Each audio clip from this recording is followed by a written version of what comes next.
안녕하십니까. 한국교육과정평가원 교육과정 교과서본부의 배화순이라고 합니다. 네, 제가 오늘 발표드릴 연구는 일반 과제로 수행이 된 카이스트 이독성 지수 자동 측정 프로그램 설계 및 개발 연구고요. 저희 연구는 작년에 이어서 2차년도 연구로 수행이 됐습니다. 원래 오늘 이 발표는 저희 박 팀장님이신 박태준 박사님께서 발표를 진행하셔야 하는데 저희 과제가 3차년도 연구까지 수행이 되는 만큼 내년도 연구를 위해서 올해 저희 팀원분들은 오늘 지금 출장에 가셔가지고 회의를 하고 계십니다. 그래서 제가 오늘 대신 발표를 하는 점 양해 부탁드리겠습니다. 저희 연구는 박태준 박사님, 홍명 박사님, 그리고 저 권근영 선생님 이렇게 함께 참여하고 외부에서는 그 이경남 교수님 그리고 최소한 교수님께서 함께하고 계십니다. 네, 저희 연구는 1차년도에서 초등학교와 중학교 급의 텍스트 데이터베이스 그리고 어휘 데이터베이스를 구축한 것에 이어 올해는 이제 고등학교급 텍스트 데이터베이스와 어휘 데이터베이스를 구축했습니다. 그리고 이독성 공식 그리고 자동 측정 프로그램 설계를 위한 초기 모형을 개발을 하였고요. 이와 같은 형태로 2차년도 연구를 진행을 하였습니다. 2차년도 연구의 성과를 말씀드리면 크게 4가지 정도로 설명드릴 수 있을 것 같습니다. 첫 번째는 저희 인공지능에 기반한 자동 측정 프로그램이기 때문에 여기에서 사용될 학습용 데이터를 초중고 수준 전체에 걸쳐서 데이터베이스를 방대하게 구축을 했습니다. 두 번째로는 텍스트 이독성에 가장 큰 영향을 미치고 있는 어휘에 대해서 0등급부터 10등급까지 어휘 데이터베이스를 구축을 했습니다. 그리고 세 번째는 각 학년 수준을 대표하는 중거 텍스트를 추출해서 이에 기반하여 이독성 공식 초안을 도출을 했고요. 이와 별도로 인공지능 딥러닝 방식의 알고리즘을 적용한 자동 측정 프로그램의 초기 모형을 올해 개발을 했고 이를 내년도에 좀 더 정교화할 예정입니다. 저희가 그 이독성 지수 개발을 위해서 구축했던 텍스트 데이터베이스는 말씀드린 것과 같이 초, 중, 고등학교 국어, 사회, 과학과에 총 16,746개의 데이터베이스가 마련이 되어 있습니다. 이를 학년별로 보시면 이렇게 1학년부터 10학년까지의 교과서 텍스트를 구축했기 때문에 평정을 한 결과 0.5학년부터 11학년까지 이렇게 데이터베이스가 마련이 되었고 이것을 그래프로 보여드리면 다음과 같습니다. 올해 이제 중점적으로 텍스트 수집을 한 부분은 고등학교급 텍스트입니다. 고등학교급 워킹 그룹을 저희가 국어, 사회, 과학과의 선생님들 그리고 교수님들을 모셔서 구성을 했고요. 교과서의 원문 텍스트를 전체 수집을 한 다음에 여기에서 저희가 활용할 텍스트를 선정하고 이어서 예비 평정을 거쳐서 본 평정과 데이터베이스 구축하는 작업을 진행을 했습니다. 저희가 평정을 할 때 굉장히 중요하게 생각한 것은 이 텍스트에 대해서 어느 정도 수준으로 이제 쉽다 어렵다를 평정할 것인지 그리고 이 텍스트가 몇 학년 수준이라고 생각하는지를 하나하나 선생님들께서 일일이 평정을 하시는 게 굉장히 많은 작업이 있었는데요. 이 점검표는 이전 연구에서 활용했던 저희 그 점검표 기준을 그대로 활용을 해서 각 텍스트에 대해서 선생님들이 쉽다 어렵다를 판단을 하셔서 학년을 평정하였습니다. 이 과정이 그 여러 선생님들 간의 논의를 거쳐서 그 타당도를 확보해야 되는 것이 중요하기 때문에 저희는 워크숍을 통해서 일단 텍스트 수준 평정에 대한 기본적인 방향을 같이 논의를 했고요. 예비 평정을 실시하고 이어서 본 평정을 실시한 다음에 평정 결과를 논의하고 조정하는 결과를 거쳐서 이 과정에서 혹시 좀 많이 평정 값의 차이가 나는 부분이 있다면 또 추가 평정을 실시하는 형태로 신뢰도를 좀 확보하고자 하였습니다. 그 결과 저희가 평정자 간 신뢰도를 급내 상관계수를 통해서 추정해 본 결과 굉장히 우수한 수준으로 나타났습니다. 그리고 저희가 또 중점적으로 다루었던 부분은 어휘 등급화 데이터베이스입니다. 1차 년도에서 구축했던 초등학교와 중학교 어휘에 더하여 10학년 등급이 되는 10등급의 어휘를 추가적으로 추출을 했습니다. 이 과정은 10학년 교과서 텍스트 데이터베이스에 기반을 해서 말뭉치를 구축하고 언어 분석기를 활용하여 어휘를 추출하는 형태로 어휘를 좀 더 추가를 했고요. 저희가 3차년도 연구에서는 이 어휘 등급화 자료를 보다 정교화할 예정입니다. 처음에 설명을 드린 바와 같이 저희는 인공지능에 기반한 자동 측정 프로그램 설계를 목적으로 하고 있습니다. 그렇지만 이제 인공지능으로 자동 측정 프로그램을 설계하게 될 때에는 그 텍스트 이독성 측정에 대한 명확한 공식을 저희가 확인하기 어렵기 때문에 한편으로는 머신러닝 기법을 활용하여서 이독성 측정의 공식 초안을 마련하는 쪽으로도 연구를 별도로 수행을 하였습니다.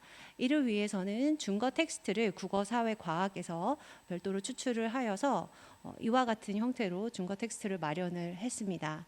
이 마련된 중거 텍스트를 바탕으로 다음과 같은 형태로 이독성 측정 공식의 초안을 도출하고자 했습니다. 크게 살펴보시면 두 가지 머신러닝 기법이 활용되어 있는 것을 알 수 있습니다. 일단은 랜덤 포레스트 기법을 활용을 해서 저희가 텍스트 이독성에 영향을 미치는 주요 언어 요인들을 1차적으로 먼저 선별을 했습니다. 그리고 이 언어 요인들을 두 번째 머신러닝 방법인 마스의 예측 요인으로 입력을 해서 기저함수 방식의 이동성 공식을 도출을 했습니다. 먼저 말씀드렸던 그 랜덤 포레스트 방식은 기존의 결정 트리 방식이 이 하나의 트리를 사용해서 예측 모델을 구축하는 반면에 랜덤 포레스트는 그 무작위로 선정된 다수의 트리를 결합해서 활용하는 방식이기 때문에 예측 모델의 성능을 좀 높인다는 그런 장점이 있습니다. 그래서 저희는 이 기법을 활용을 해서 좀 더 정확하고 예측력이 높은 그 모델을 만들고자 했습니다. 랜덤 포레스트에 기반한 그 언어의 상위 30개 요인은 대략 다음과 같습니다. 그리고 이렇게 랜덤 포레스트 기법에 기반을 하여서 두 번째 머신러닝 기법인 저희가 마스를 활용을 했는데요. 이 마스 같은 경우는 그 일반적인 선형 회귀 같은 경우에는 데이터가 선형이 아닌 경우에 예측력이 조금 떨어질 수 있다는 단점이 있어서 저희가 이제 고민한 방식이 마스인데요. 마스 같은 경우는 비선형 데이터인 경우에도 좀 더 효과적으로 적용될 수 있다는 장점이 있고 또 비모수 방식이기 때문에 정규 분포 가정으로부터도 조금 자유롭다 하는 그런 장점이 있습니다. 그래서 저희가 이렇게 랜덤 포레스트와 마스를 통해서 이제 추출했던 요인들을 보시면 이렇게 조금 비슷한 모습을 볼 수 있을 것 같습니다. 그리고 한편으로 저희가 굉장히 중요하게 했던 부분이 그 인공지능에 기반한 자동 측정 프로그램을 개발하는 부분입니다. 그래서 저희가 올해 연구에서는 이 부분에 굉장히 중점을 두고 연구를 수행을 했습니다. 크게 5가지 정도의 문제와 과제를 저희가 좀 해결하고자 했고요. 첫 번째로는 그 저희가 텍스트 이독성 예측 요인으로 1차 년도와 다르게 좀 새로운 언어 요인을 추가를 했습니다. 응집성과 구문 복잡도이고 이 부분은 잠시 뒤에 다시 설명을 좀 드리도록 하겠습니다. 그리고 두 번째 과제로는 이독성 지수 자동 측정의 정확도를 좀 더 향상시키기 위해서 저희가 1차 년도에서는 그 머신러닝 기계학습 방식에서 연구를 진행을 했지만 2차 년도에서는 딥러닝 방식으로 모델을 조금 더 전환하는 그런 것을 수행을 했습니다. 그리고 세 번째로는 저희가 이제 국어, 사회, 과학의 교과에 기반한 텍스트를 활용을 하고 있기 때문에 이 정보를 입력값으로 활용을 했을 때 예측 모델이 조금 더 높아지는 부분을 확인을 할 수 있었습니다. 그래서 이 부분도 연구 과정에서 탐색을 해보았습니다. 네 번째로는 저희가 그 학습 데이터가 조금 불균형적인 부분이 있기 때문에 이 부분을 통계적으로 어떻게 완화할 수 있을지에 대해서 고민을 했고 그 방법을 적용하여서 해결하고자 하였습니다. 그리고 다섯 번째로는 그 딥러닝 방식의 예측 모델이 다소 블랙박스 현상이다 해서 어떻게 그러한 결과가 나왔는지 설명하기 어려운 측면이 좀 있습니다. 그래서 설명 가능한 인공지능 모델이 최근에 좀 개발이 되었기 때문에 이 부분을 좀 시범적으로 적용을 해보았습니다. 올해 연구에서 저희가 추가적으로 살펴본 그 언어 요인 중에 첫 번째로는 이제 응집성에 대한 부분입니다. 저희는 응집성을 텍스트 내에서 문장 간의 의미적인 유사도로 정의를 하고 이렇게 본 연구에서는 9가지의 요인을 저희가 고려하여서 인공지능 모델에다가 적용을 했습니다. 그리고 두 번째로 저희가 추가한 언어 요인은 구문 복잡도에 대한 부분입니다. 이 구문 복잡도 같은 경우에는 선행 연구를 살펴보면 인간이 사람들이 손으로 이렇게 하나하나 분석을 했던 연구들이 있었는데요. 저희 연구에서는 이것을 자동적으로 측정할 수 있게 확인할 수 있도록 했기 때문에 좀 더 정확한 구문 복잡도 값이 나오는 장점이 있습니다. 그리고 앞에서 말씀드렸던 저희 그 데이터가 불균형 문제가 있다라고 말씀을 드렸는데요. 본 연구에서는 저작권 문제로 인해서 방대한 시중의 텍스트를 그 학습용 모델로 데이터로 활용을 할 수가 없었습니다. 그래서 사용 가능한 텍스트가 이제 교과서 텍스트였고 그러다 보면 자연스럽게 저학년 수준의 텍스트들은 양이 적을 수밖에 없습니다. 그래서 이 텍스트 불균형 문제를 해결하고자 본 연구에서는 LDS라는 통계적 기법을 활용을 해서 데이터 불균형을 보정하는 방안을 탐색을 했습니다. 그래서 이 기법 외에도 3차 연도에서 좀 더 새로운 통계적인 기법이 있는지 더 검토하고 저희가 적용을 해볼 계획입니다.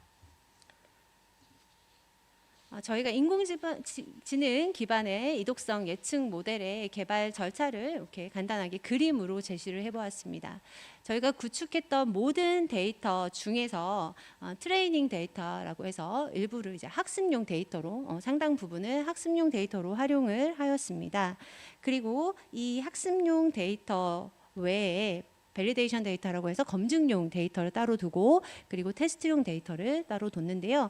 이 검증용 데이터는 저희가 학습시킨 그 인공지능 모델에 여러 가지 어떤 모델이 이제 활용 가능하신지 한지 이렇게 여러 가지를 좀 제시를 했고 그 여러 가지 모델 중에서 이제 가장 좀 적합하다라고 판단이 되는 그 모델에 대해서 테스트용 데이터를 적용을 해서 이 모델이 정말 타당한 것인지 예측력이 높은 것인지 확인하는 그런 절차를 거쳤습니다.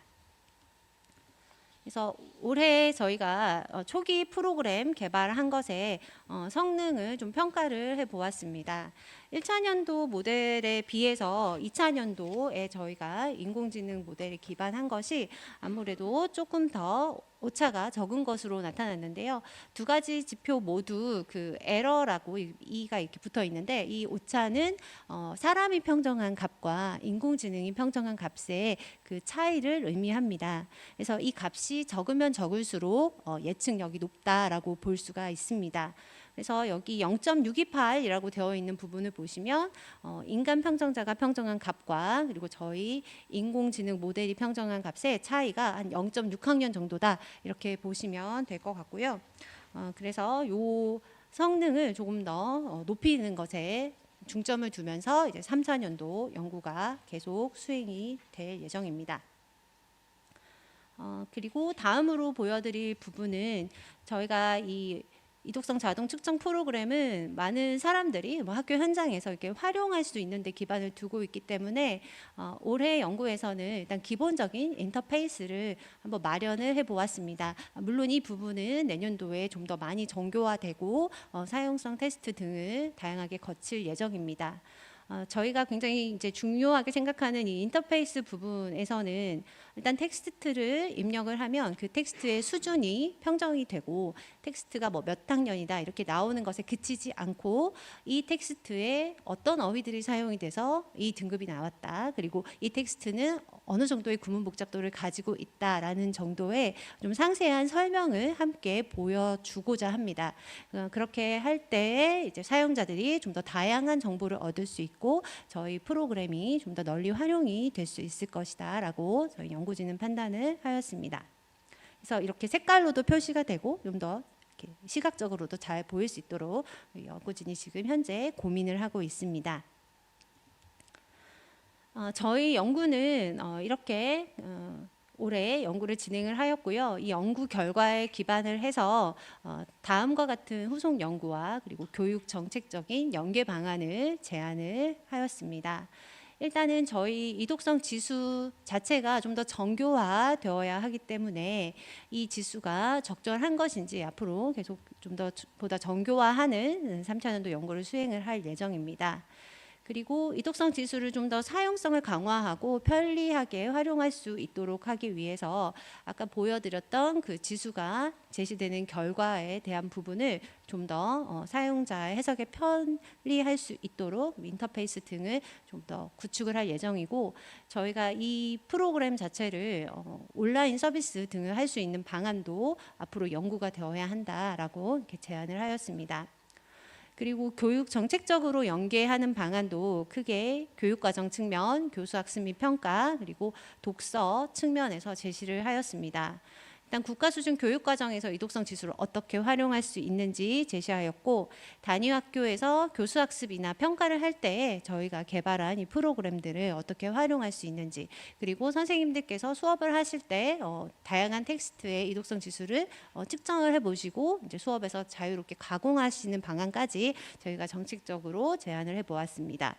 또한 단위학교 수준을 넘어서서 지역사회 수준에서도 독서 정책의 이독성 지수를 활용할 수 있는 방안도 제안을 해보았습니다.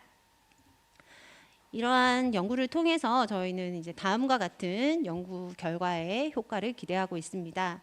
첫 번째로는 저희가 제시하는 이독성 지수의 신뢰도와 타당도를 제고하고자 하고 있고요. 그리고 두 번째로는 이독성 지수 활용을 위한 편의성이나 사용자 접근성 등을 높이는 방안도 기대하고 있습니다. 그리고 세 번째로 교수학습 자료 개발이나 독서 활동 등에서 학습자 수준에 적합한 텍스트를 선정하고 개발할 때 저희의 이 연구가 활용되기를 기대하고 있고, 넷째로는 학생의 읽기 능력 진단을 통한 좀 맞춤형 학습에서 저희가 활용한 프로그램이 이용되기를 기대하고 있습니다. 마지막으로 문항을 개발하거나 검토하는 과정에서도 저희가 이 개발한 프로그램의 일정 부분이 활용될 수 있는 가능성이 있다라고 생각하고 있습니다. 네, 이상으로 저희 1년 동안 수행했던 연구에 대해서 간단하게 설명을 드렸습니다. 이상으로 발표를 마치겠습니다. 감사합니다.